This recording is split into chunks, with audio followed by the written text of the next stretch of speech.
Hello and welcome back to my channel. My name's Kaylee and these are my books.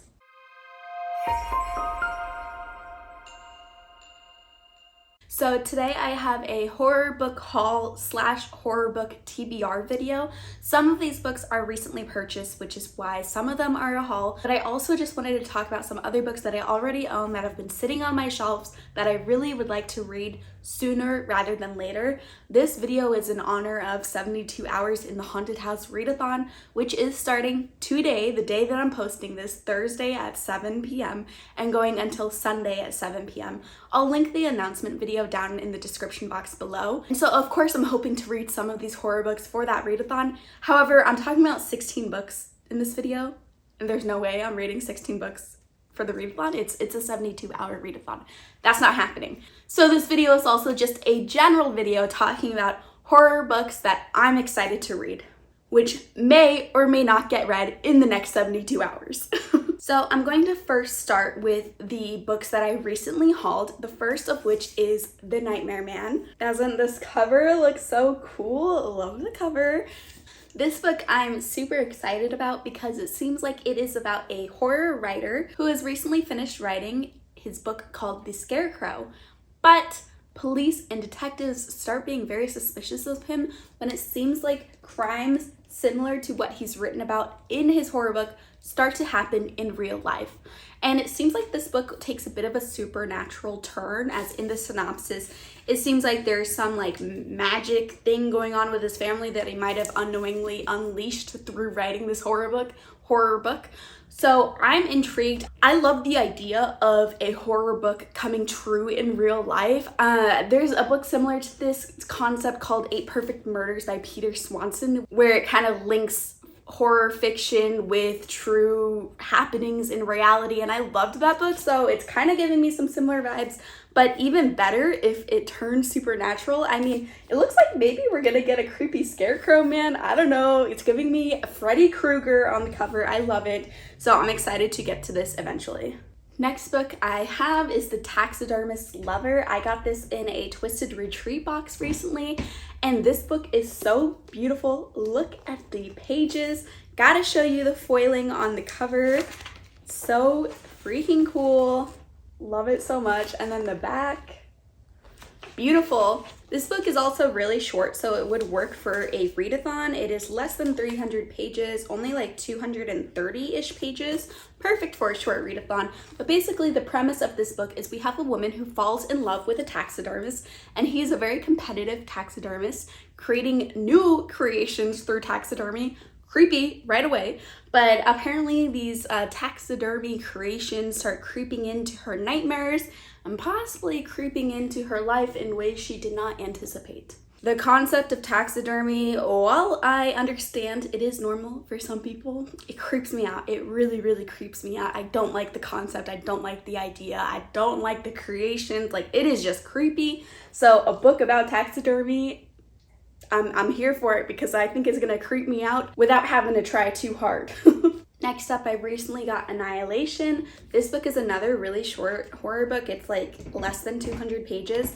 And I believe this is post-apocalyptic horror, and it's kind of eco-horror as well, where basically nature has overtaken human civilization, and the remaining humans that have survived this apocalypse situation have sent out expeditions trying to explore the area that nature has overtaken, but each expedition has gone horribly, horribly wrong, and we are following the 12th expedition and following women trying to map out this new terrain, and I'm assuming some creepy plant stuff is gonna happen. Following along with the post-apocalyptic horror novel, I have Black Tide. Got this from Pango, and this sounds so good. It is about 2 people at a beach when the world ends, and suddenly it seems like there are monsters around. They're hearing screaming happening. The ocean is rising and rising and rising, and they're just trying to survive this apocalyptic situation and also get to know each other, because these are 2 people that just kind of had a one-night stand together, and suddenly they're thrust into an apocalypse together, which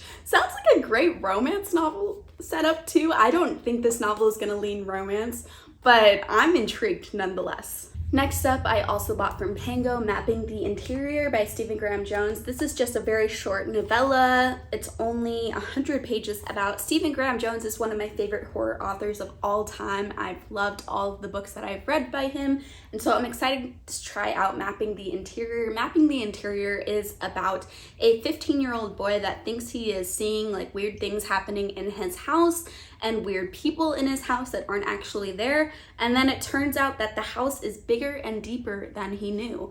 So maybe connected to the title, Mapping the Interior there. And this is a horror novella. It says it's a literary horror novella, which a lot of Stephen Graham Jones books do lean literary horror, and I absolutely love them, so I'm excited to read this one too. Next up, another novella I got from Pango. It's Blanky. This is another like super short, it's only like 70 pages, I think, novella about a man who is grieving his daughter who has recently died, and it was an infant daughter, and his infant daughter was buried with her blanket. But then he gets very creeped out when he hears weird noises coming from his daughter's room, and he finds the blanket that she was buried with sitting in the room by itself. So it seems like it's about a haunted blanket.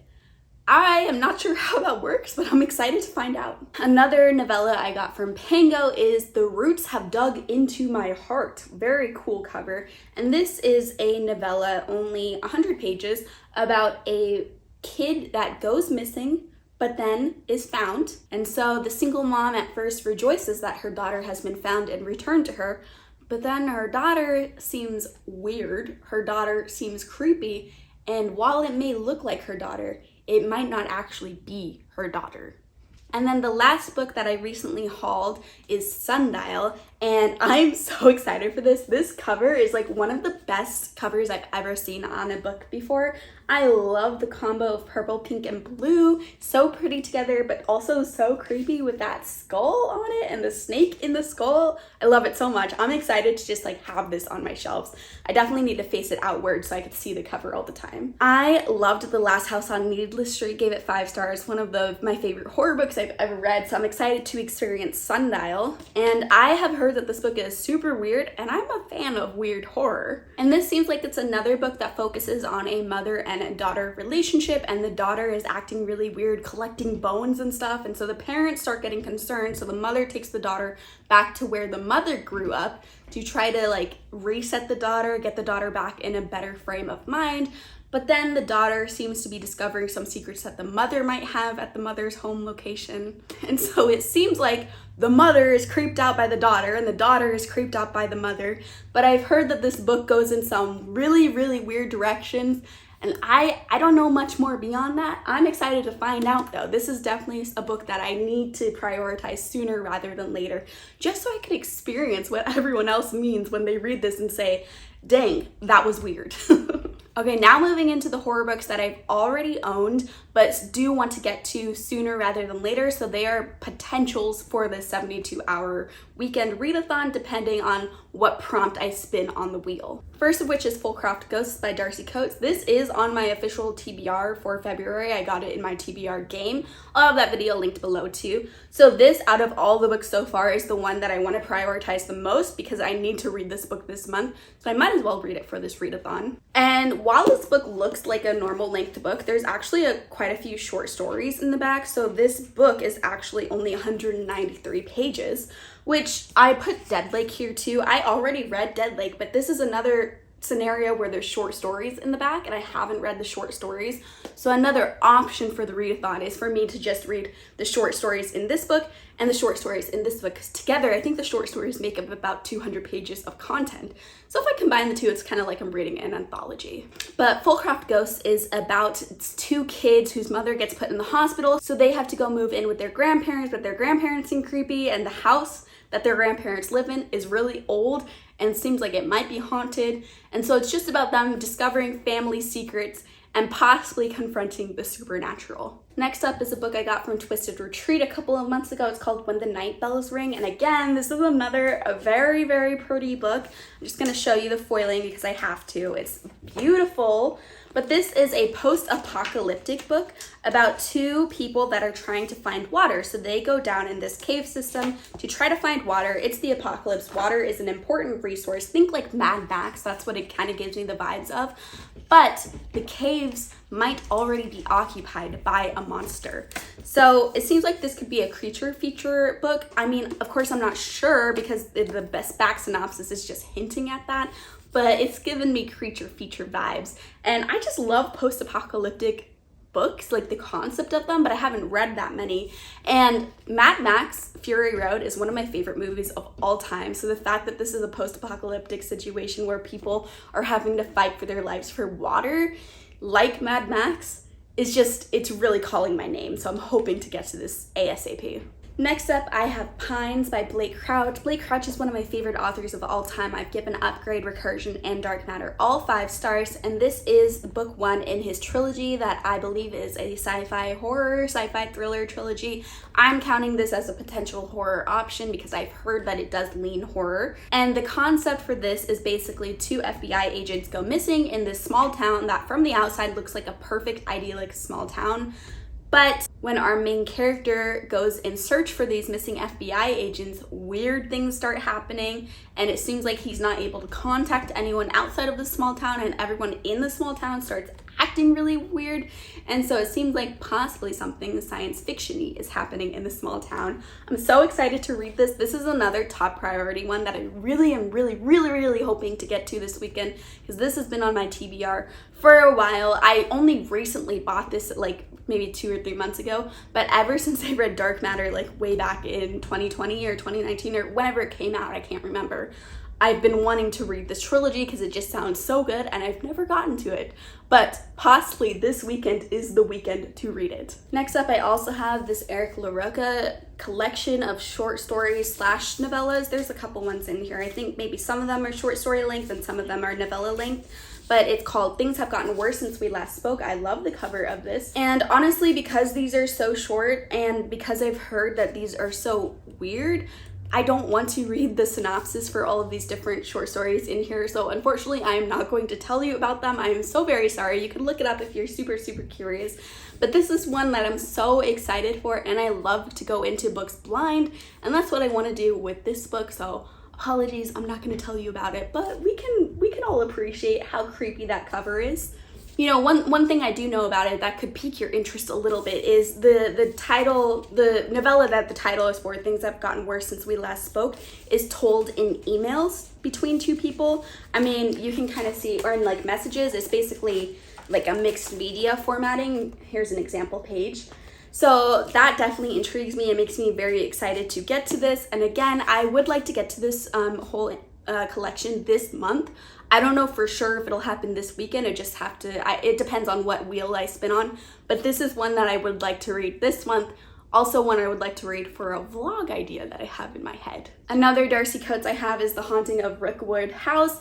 This is a lower priority Darcy Coates, but it's just, you know, if I keep landing on cozy horror over and over and over again, this is one I could read since I do own the physical copy. But basically this is about a guy called Guy who finds a deed to the house in his mother's attic when he's cleaning it out, and basically decides that he's going to take this house, clean it up, and sell it for some easy free money. But it seems like the house might be haunted, and it doesn't seem like the house wants to be sold. And last but not least, I have River of Ashes. This is again from a Twisted Retreat box, which means it's so pretty. Gotta show you the foiling yet again. It's just a beautiful. And so basically this is about a small town, and one of the teenagers in the small town, who is the son of very important people in the small town, is a psychopath. And he is terrorizing people in the small town, but there's nothing that many people can really do. And it's just about his reign of terror and the resistance that he meets alongside small town politics. Sounds really interesting. I think this is a psychological horror book, so I'm excited to get to it. And also the cover is so pretty, so I'm intrigued to read the book to see like how this cover matches the story. Because the cover and the title give me fantasy vibes, so this is psychological horror. Alright, so those are all the horror books that I'm hoping to get to sooner rather than later. Again, I'm not going to get to all of them in this 72-hour readathon, but I just wanted to talk through the horror books that I own physically that I'm most excited to read. I'm hoping to get to a couple this weekend and the rest maybe over the next couple of months. Let me know down in the comments which books I should prioritize, which books are your favorites out of the ones I've mentioned, and if you're interested in reading any of these books. Again, this video is going up on Thursday morning, so if you're watching this right after I've uploaded it, the 72 hours in the Haunted House readathon starts later this evening. Check out the announcement video if you would like to participate with us. It's going to be so much fun reading as many horror books as we can in 72 hours. I'm so pumped. But other than that, thank you so much for watching, and if you enjoyed this video, please like and subscribe for more content. I'll see you next time. Bye!